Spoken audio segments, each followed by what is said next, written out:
ઉપસ્થિત તમામ મહેમાન શ્રી, મારા વડીલો તેમજ મારા વહાલા સ્નેહ મિત્રોને આ મોટા ઉજડા ગામની દીકરી ગ્રીવા ચોડવડિયાના જય સ્વામિનારાયણ। આજે હું તમને પિતા વિશે કંઈક કહેવા માંગુ છું। પિતા, અરે પિતાની હાજરી તો દીવા જેવી હોય છે। શું? પિતાની હાજરી તો દીવા જેવી હોય છે। જેમ દિવાળીના દિવસે ઘરમાં દીવો મૂકવાથી તે ઘર એકદમ સુંદર અને અલૌકિક થાય છે ને સાહેબ, એ જ રીતે એક પરિવારમાં પિતા હોવાથી તે પરિવાર સુખી અને સમૃદ્ધ થાય છે। કેદારના જવાય, બદ્રીના જવાય, અમરના જવાય, રણુજા પણ જવાય, એલા ભાઈ બધે જવાય, ભગવાન પાસે જવાય। પણ ઈ બાપને રાજી કરવો હોય ને તો આપણો બાપ રાજી હોવો પડે। આપણો બાપ રાજી હશે ને તો ઈ બાપ રાજી થશે। પેલા આપણા બાપને રાજી કરો સાહેબ।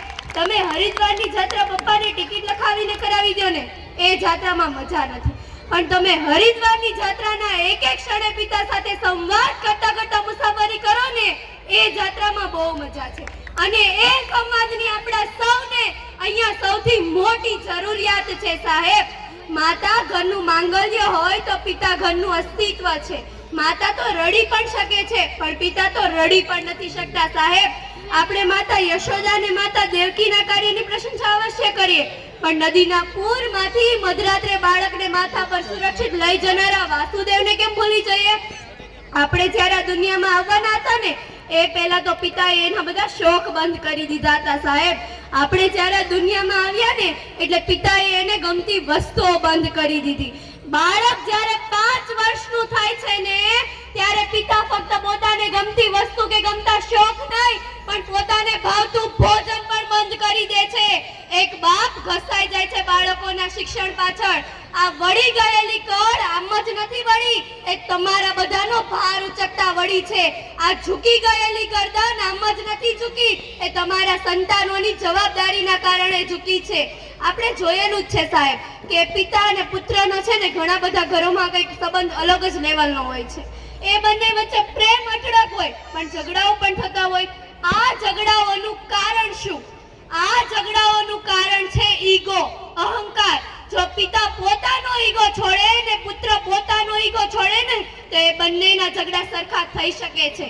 પ્રમુખ સ્વામી મહારાજે કીધેલું છે, ખમવું, ઘસાવવું, અનુકૂળ થવું અને પોતાને મનગમતું છોડવું। જો આ 4 ભાવના પિતા અને પુત્ર વચ્ચે હોય ને તો એ બંનેના સંબંધમાં ક્યારેય ઝઘડાઓ જ નથી થતા સાહેબ।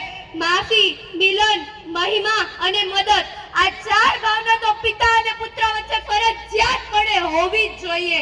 આપણે આપણા અને આપણા પુત્રના સંબંધ વચ્ચે એવું ડેવલપ કરવાનું છે, એવી ટ્રાન્સફરિટી લાવવાનું છે કે આપણો પુત્ર તેના સુખ દુઃખની વાતો, તેના સફળતા અને નિષ્ફળતાની વાતો, તેના મિત્રતા અને શત્રુતાની વાતો, તેના દુષ્ટણ અને દુરાચારની વાતો દિલ ખોલીને કહી શકે।